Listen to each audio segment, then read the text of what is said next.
जीवन की ठीक ठीक समझ हमें विकसित हो और उस समझ को हम दूसरों तक संप्रेषित कर सके। हमारे ऋषियों का जीवन बहुत स्पष्ट है।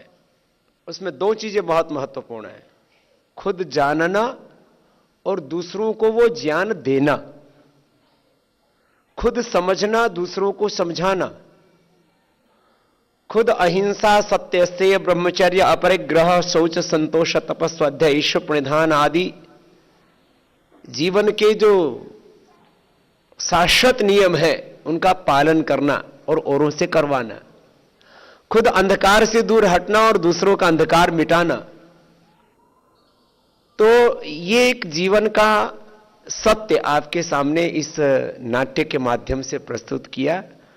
और बेटी विष्णुप्रिया ने इस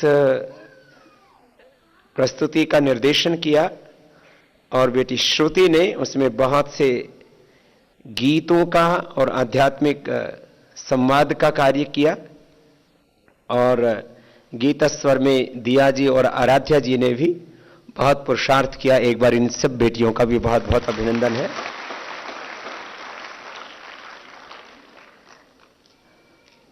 जब वैदेही की मां विलाप कर रही थी तो मैं देख रहा था बहुतों के भी सूसू हो रही थी, नाक से आंख से पानी बह रहा था। ये स्थिति तो कमोबेश सभी की होती है। हमने अपनी मां की भी देखी थी। जब मैं करीब 15-16 साल की उम्र में घर से निकला था तब कई दिनों तक, जब तक मैं दोबारा घर नहीं पहुंच गया था, खोज लिया गया था। खोज क्या लिया गया था, हमारे गुरुजी ने हमारी शिकायत लगा दी थी। शिकायत इस रूप में कि मैं करीब 9 दिन के बाद जब खानपुर पहुंच गया था तो गुरुजी ने अपना बचाव करने के लिए, क्योंकि खानपुर गुरुकुल जिस गांव में इस शरीर का जन्म हो उसके पास ही था, तो कभी गांव के लोग हुलाना आकर के आए और यहां झगड़ा करें, उससे पहले ही गुरुजी ने अपना बचाव कर दिया कि भाई तुम्हारा बच्चा यहां है, तुम लेके जाना चाहो तो ले जा सकते हो। और मेरे से कह दिया कि भाई देखो गांव वाले आएंगे, माता पिता आएंगे और ले जाएंगे, यदि तुम्हारा वैराग्य पक्का है तो तुम वापस आ जाना। दोनों काम कर दिए गुरुजी ने।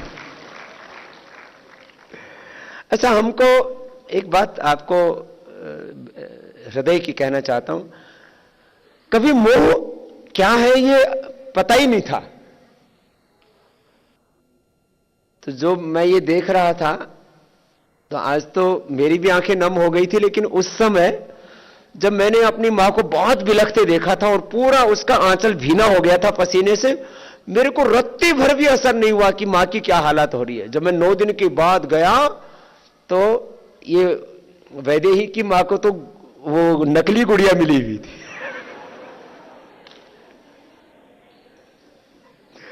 और वैदेही की मां ने भी क्या एक्टिंग की, सच में ऐसी हालत होती है माताओं की। वो जो रुदन कर रही थी, मैंने अपनी मां को वैसे ही बिलखते हुए देखा था, वैसे ही बिलखते हुए देखा, बहुत बुरी तरह से। तो फिर मेरे को बाद में ध्यान आया तो नाटक हो रहा है, लेकिन वो इतना जीवंत था कि सच्ची बताइए कितने की आंखों में आंसू आ गए थे। इसमें बहुत से करीब 30-40% को आंखों में आंसू आ गए होंगे। ये है मोह की महिमा। किसकी महिमा है? मोह की। तो ये मोहपाश हमारे कटे, लेकिन इसमें बहुत वक्त लग जाता है। वैदेही का 12 साल बताया। मैं तो अपनी मां से करीब 15 साल बाद एक बार ऐसे पूछा। मैंने कहा मां अब कैसा लगता है? मां जब भी मुझसे मिलती थी तो एक ही बात कहती थी, बेटा मैं तो हमेशा ही रोती बिलखती रहती हूं। कोई वार त्योहार आता है तो सोचती हूं मैं तो अच्छा खाना खा रही हूं। गांव में अब तो बहुत पकवान बनने लगे, पहले हलवा खीर आदि बनाते थे। तो बोले बेटा मैं कभी वार त्योहार को हलवा खीर आदि नहीं खाती, क्योंकि मेरे को लगता है मेरा बेटा ने पता नहीं खाया होगा कि नहीं खाया होगा। तो ऐसे बिलखती रहती थी। तो जब भी मैं देखता था तो आंखों में आंसू के सिवा मैंने करीब करीब 15 साल तक लगातार कुछ देखा ही नहीं, दूसरा कुछ। तो मैंने एक दिन ऐसे ही पूछा, मैंने कहा, और जब मैंने संन्यास लिया तो मां बेहोश हो गई, एकदम सच्ची बात बता रहा हूं, बेहोश हो गई। तो मैंने करीब 15 साल बाद मां से पूछा, तब पतंजलि योगपीठ बन चुका था। मैंने कहा मां अब बता, मैं सही था या तू सही थी? तो बोली बेटा हम तो अनपढ़ आदमी, हमको तो ज्यादा नहीं पता, लेकिन बेटा तूने तो हमको तार दिया। तू तो हमारे घर में भगवान बन के आया है। तो इन माताओं में मोह भी होता है, और फिर जब ये सत्य को अपने आंखों से देखती हैं तो अनुभव भी करती है। इसमें पढ़े लिखे होना या अनपढ़ होना कोई मायने नहीं रखता है। तो मुझे लगता है आज वैदेही का ये देख करके पूरा प्रस्तुति, हमारी माताओं का मोह पास थोड़ा कम होगा। ताली तो उधर से बज रही है, इनकी नहीं बज रही अभी भी। तो देखो, आपको मैंने सुबह एक बात कही थी ना, आप अपने बच्चों के जीवन में दो चीजें नहीं देखना चाहते हैं। एक तो उनके जीवन में अभाव नहीं देखना चाहते हैं, और एक दुख नहीं देखना चाहते।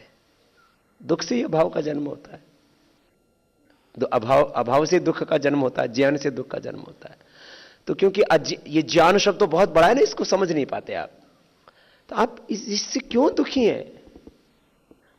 आपके बच्चों की जिंदगी में,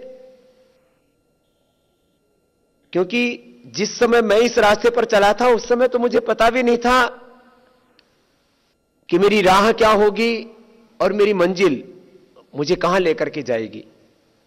मेरा प्रारब्ध और मेरा पुरुषार्थ मुझे कहां लेके जाएगा, मुझे कुछ नहीं पता था। लेकिन मैं आज आप जितने भी अभिभावक उनसे एक बात कह सकता हूं कि आपके बच्चों की जिंदगी में कभी भी अभाव नहीं होगा। उनके जीवन में कभी दुख और दरिद्रता ये होगी ही नहीं, तो फिर क्यों दुखी हो तुम? तो प्रसन्न रहो। और देखो, जब बच्चे विवेकशील होते हैं और पुरुषार्थी होते हैं तो उनके जीवन में दुख रह ही नहीं सकता ना। इतना तो तुम्हें भरोसा होना ही चाहिए, मैं तुम्हारे सामने खड़ा हूं। जब मैं घर से निकला था तब मेरे पास 500 रुपए भी नहीं थे। कितने? 500 रुपए भी पूरे नहीं थे। अभी तो ये जितने भी बच्चे आए हैं मेरे से ज्यादा पैसे लेके आए अपने घर से। निकलते समय किराए भाड़े के अलावा भी इनके पास थोड़ा और था। और अब तो इनके सामने एक बहुत बड़ा ध्येय है, बहुत बड़ा मकसद है। छोटे मकसद के लिए जिंदगी को जीना ही जीवन का अनादर है। न जाने आज तक कितने लोग पैदा हुए, कितने मर गए। आज भी धरती पर करीब 700 करोड़ लोग हैं, और आज से पहले 1,96,08,53,115 वर्षों से कितने लोग पैदा हुए, मर गए, और आगे पैदा हो जाएंगे, मर जाएंगे। लेकिन ये जो बच्चे गुरुकुल में पढ़ रहे हैं, ये कुछ ऐसा करके जाएंगे जिससे कि अपने कार्यों से अमर हो जाएंगे। इसलिए एक बहुत बड़े ध्येय के लिए आपने अपने इन तेजस्वी बेटा बेटियों को ईश्वरीय कार्य के लिए, भागवत कार्य के लिए, राष्ट्र कार्य के लिए, धर्म कार्य के लिए अर्पित किया है। इससे ज्यादा किसी मां की कोख की और धन्यता क्या हो सकती है। मैं सभी अभिभावकों के प्रति भी कृतज्ञता व्यक्त करता हूं कि उन्होंने मुझ पर विश्वास करके, क्योंकि इनका भविष्य तो आप और थोड़ा देर में देख पाएंगे। जैसे आप अभी इस वक्त कुछ जो वरिष्ठ बेटे बेटियां हैं उनका भविष्य इस समय देख सकते हो। जो हमारी विदुषी बेटी आचार्य सविता जी हैं उनको आप देख सकती हो, बहन सुमन जी को देख सकती हो। ऐसे ही जो वरिष्ठ भाई हैं इस समय उनके भविष्य को आप थोड़ा अंदाज़ा लगा सकते हो। अभी ये जो भारद्वाज आदि बच्चे जो यहाँ पर अभी पहले भी ये कुछ ग्रेजुएट कुछ पोस्ट ग्रेजुएशन करके आए हैं, तो उनको देख सकते हो। लेकिन इतना भाई कि थोड़ा सा धीरज रखिए, क्योंकि हमने इन बच्चों को एक बहुत जिम्मेदारी के साथ यहाँ पर तैयार किया और तैयार करेंगे।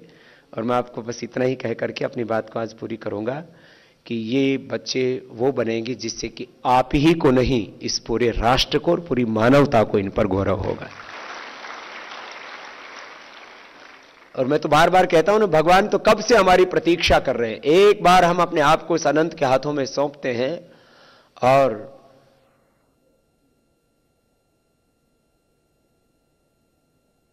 ईश्वरः तम अनुगृह्णाति अभिध्यान मात्रेण, भगवान तो हम पर अनुग्रह करने के लिए सदा ही तत्पर है। आज प्रभात से ही सबको बहुत आशीर्वाद मिले हैं श्रद्धेय गुरुदेव के, हमारे वरिष्ठ भ्राताश्री श्रद्धेय आचार्य श्री ज्ञानेश्वर जी के और श्रद्धेय आचार्य श्री सत्यजीत जी के भी दर्शन मिले हैं। उनका भी मार्गदर्शन कल सबको थोड़ी देर के लिए जरूर मिलेगा। मैं एक बार पुनः इन सब बेटियों का और आप सब अभिभावकों का और सब ब्रह्मचारियों का अभिनंदन करता हूं। इन्होंने जो तैयारी किया, आज उसकी एक प्रस्तुति थी, कल और भी प्रस्तुतियां होंगी। मैं आमंत्रित करना चाहूंगा भाई चंद्रदेव जी, देवेंद्र जी और उनके सभी साथियों को कि वो स्वामी जी महाराज के उन सभी संदेशों को, उनके योगासनों को जो भी उन्होंने यहाँ पर सीखे हैं, उनको ब्रीफ में मतलब थोड़ा छोटा करके दिखाएं, उसका थोड़ा प्रयास करेंगे।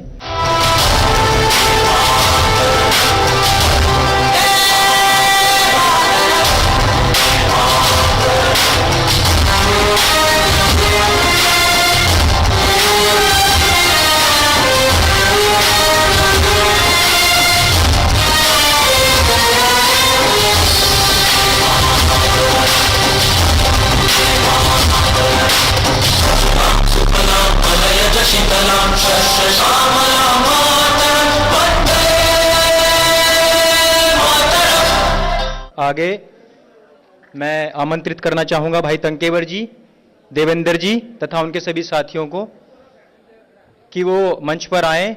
आत्मरक्षा के लिए जो प्रारंभिक उनके द्वारा निर्देश बताए जा रहे हैं, उनका भी आकर प्रदर्शन करें।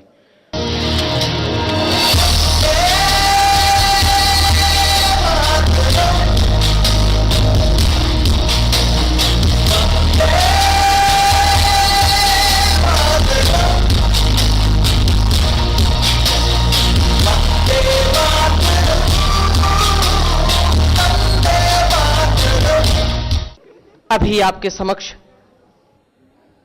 गुरुकुल की बहनों ने अपनी प्रस्तुति की। इसी क्रम में वैदिक गुरुकुलम के ब्रह्मचारी जो सबके दिलों को भाते हैं, मधुर मधुर गीत सुनाते हैं। सेवा स्वदेशी संकल्प स्वामी जी से है पाया, सेवा स्वदेशी संकल्प स्वामी जी से है पाया। गुरुकुल ने तो सच्चा जीना हमें सिखाया, गुरुकुल ने तो सच्चा जीना हमें सिखाया। सेवा स्वदेशी संकल्प स्वामी जी से है पाया, सेवा स्वदेशी संकल्प स्वामी जी से है पाया। गुरुकुल ने तो सच्चा जीना हमें सिखाया, गुरुकुल ने तो सच्चा जीना हमें सिखाया।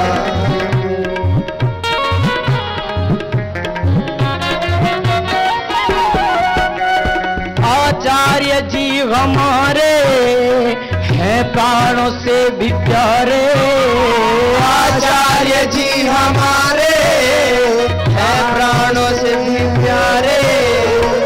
औषधि जान दे कर बने विश्व के सहारे, औषधि जान दे कर बने विश्व के सहारे।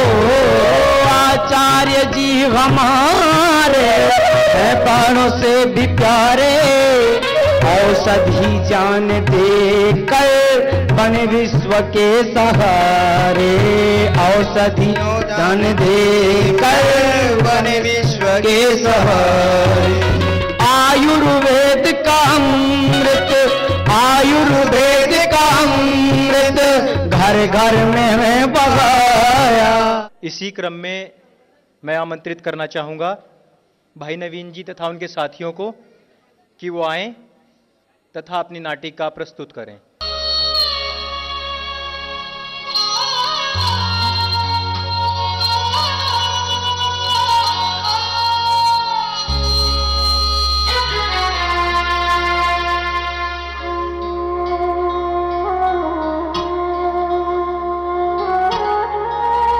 मेरी जान से प्यारे तुझको तेरा देश पुकारा, जा जा भैया जा बेटा जा मेरे यारा जा। देखो वीर जवानों अपने खून पे ये इल्जाम नहाए, देखो वीर जवानों अपने खून पे ये इल्जाम नहाए। माना कह के मेरे बेटे वक्त पड़ा तो काम न आए, देखो वीर जवानों अपने खून पे ये इल्जाम नहाए, देखो वीर जवानों।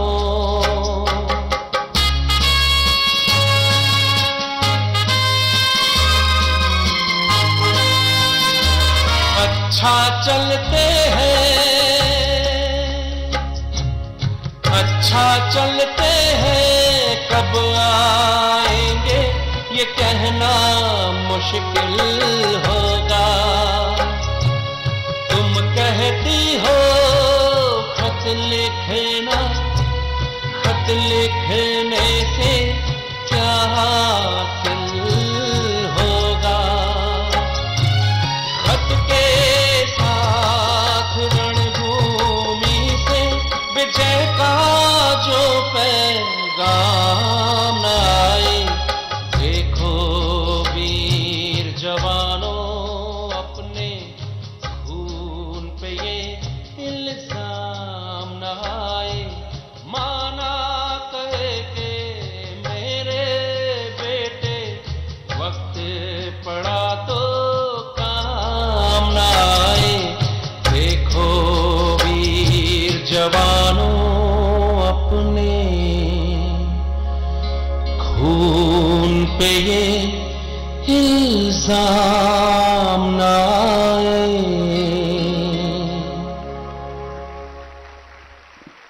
हमारी सेवावृत्ति बहनें पेश करने जा रही हैं एक गीत के द्वारा, जिसके बोल हैं, हो जन्म दोबारा तो भारत वतन मिले। हो जन्म दोबारा तो भारत वतन मिले, फिर से यही हिमालय और गंगा मिले। हो जन्म दोबारा तो भारत वतन मिले, हो जन्म दोबारा तो भारत वतन मिले, फिर से यही हिमालय और गंगा मिले।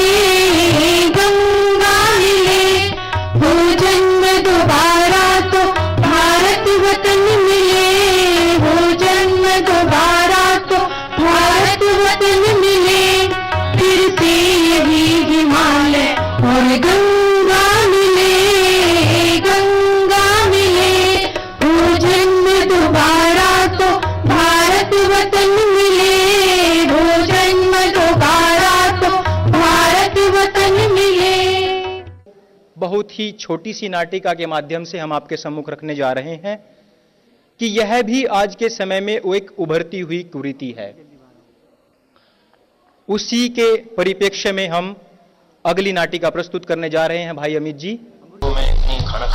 Words exchange between Yuvraj and the Flintoff.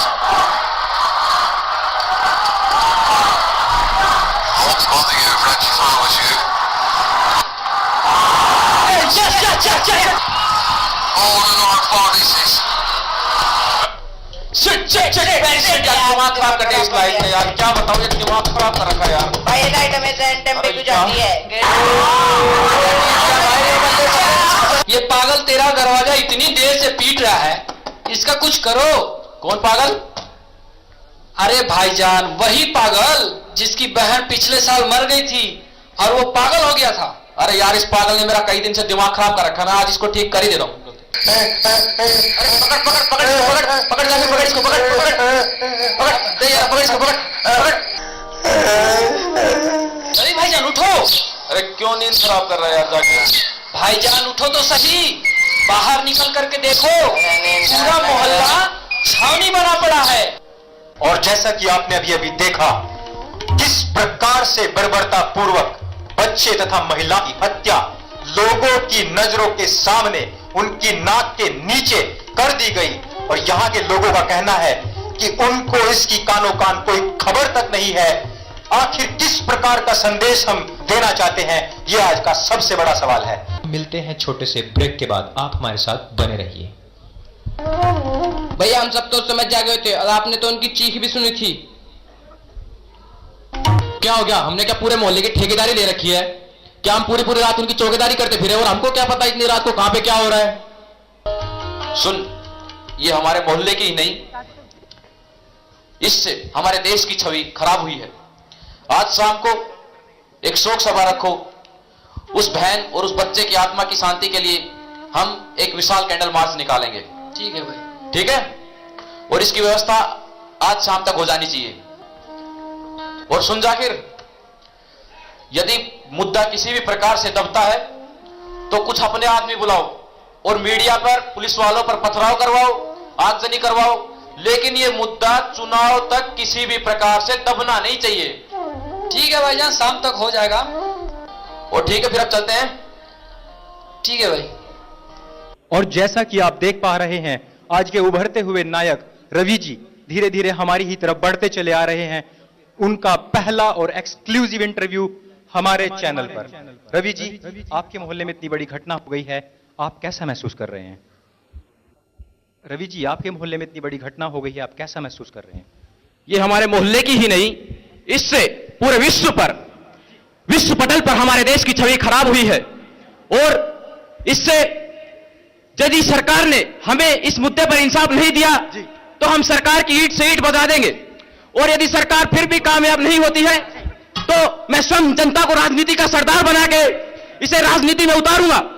और जिस प्रकार आप मेरे पीछे देख पा रहे हैं, एक इतना विशाल कैंडल मार्च, बोल रहा हूं भाई की,